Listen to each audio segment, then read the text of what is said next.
ऐसा शो है जिसमें बहुत सारा ड्रामा होगा, काफी सारे ह्यूमन इमोशंस होंगे, लाइफ एक्सपीरियंसेस भी आपको बहुत हेल्प करती है। वर्किंग विद करण कुंद्रा, वो कैसा एक्सपीरियंस रहा?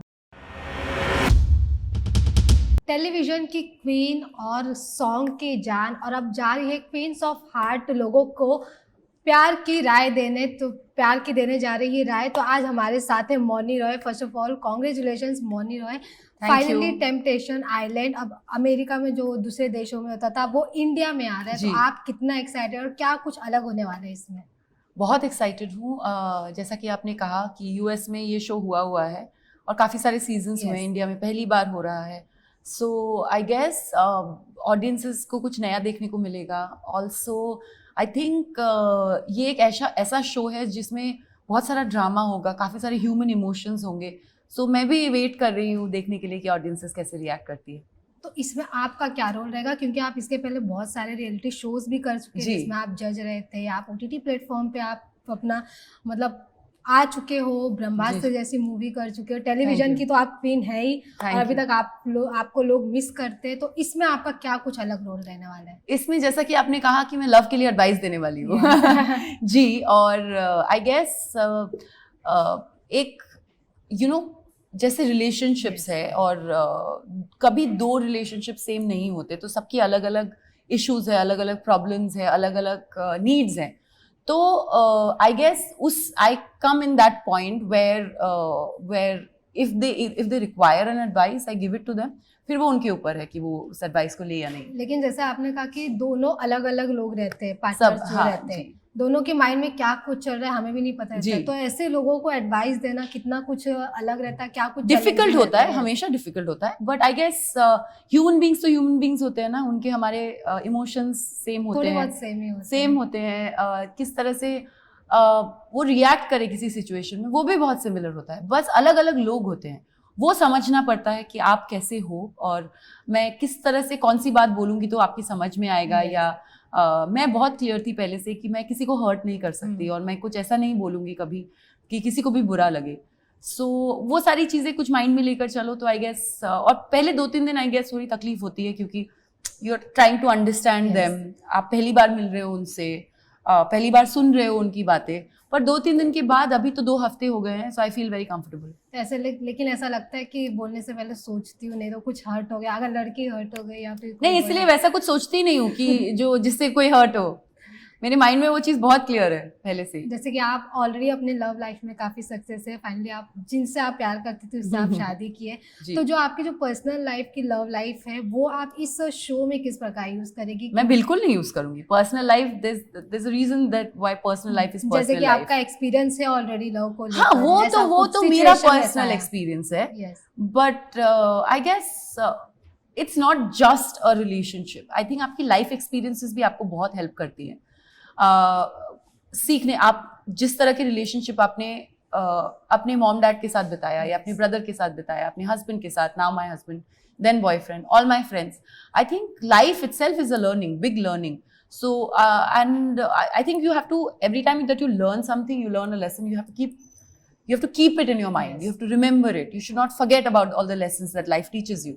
एंड ऐसे टाइम पे, ऐसे मौकों पे काफी यूज हो जाता है, फिर काम आता है। तो अब तक 2 वीक ऑलरेडी हो चुके हैं, तो जो भी कंटेस्टेंट आपसे मिले तो उनका कैसा एक्सपीरियंस रहा, आपको कैसा एक्सपीरियंस? अलग अलग लव, मेरा एक्सपीरियंस बहुत अच्छा है, क्योंकि वो लोग मुझे बहुत स्वीट लगते हैं। आई थिंक उनका एक्सपीरियंस एक तो आपको उनसे पूछना पड़ेगा, और सेकेंडली आई थिंक वो लोग अभी इस सोशल एक्सपेरिमेंट में बहुत इन्वॉल्व हैं to even think about anything else. So वो समझ रहे हैं अपने आप को, कहीं ना कहीं अपनी रिलेशनशिप्स को। वो कुछ क्वेश्चंस लेके आए हैं जिनके आंसर्स उनको मिल रहे हैं धीरे धीरे, आई गेस। तो आपको क्या लगा कि मतलब अभी 2 वीक में क्या कुछ प्रॉब्लम्स हो रही है आज के रिलेशनशिप्स में? वो तो मैं बता नहीं सकती ना, फिर मैं शो ही बता दूंगी आपको। आपको देखना पड़ेगा उसके लिए।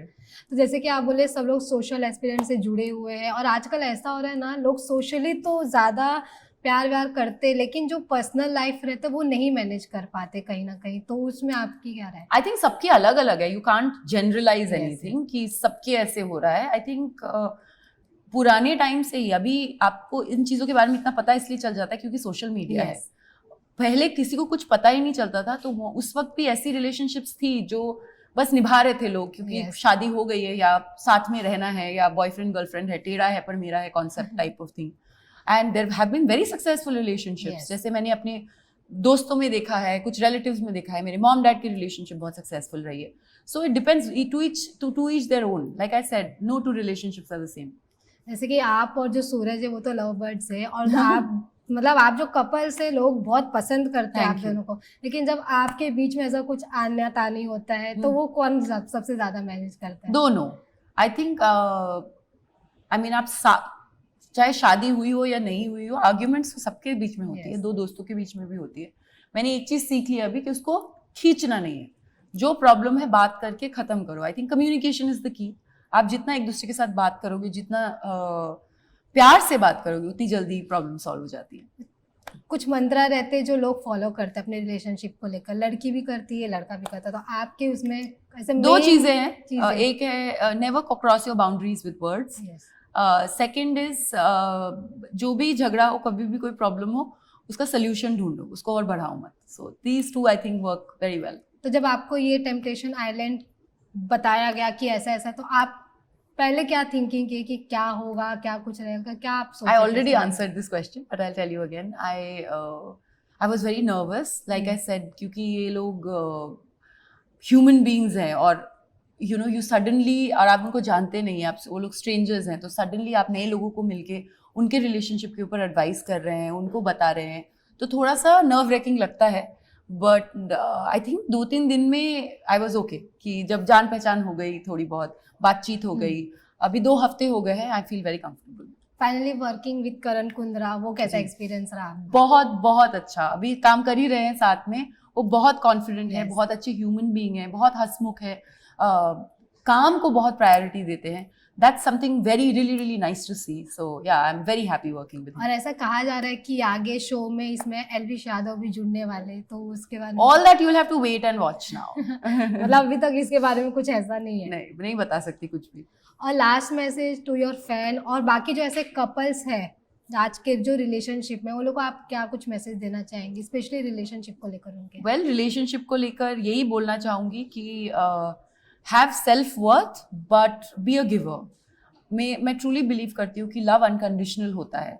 जहाँ पे भी कंडीशंस आ गए और बहुत सारी एक्सपेक्टेशंस आ गई to get back, I think then it's not love, then it's just it's something else. So give as much as you can and take care of yourself, क्योंकि रिजर्व करना अपने आप को बहुत इंपॉर्टेंट है. Yes, thank you so much. Thank you.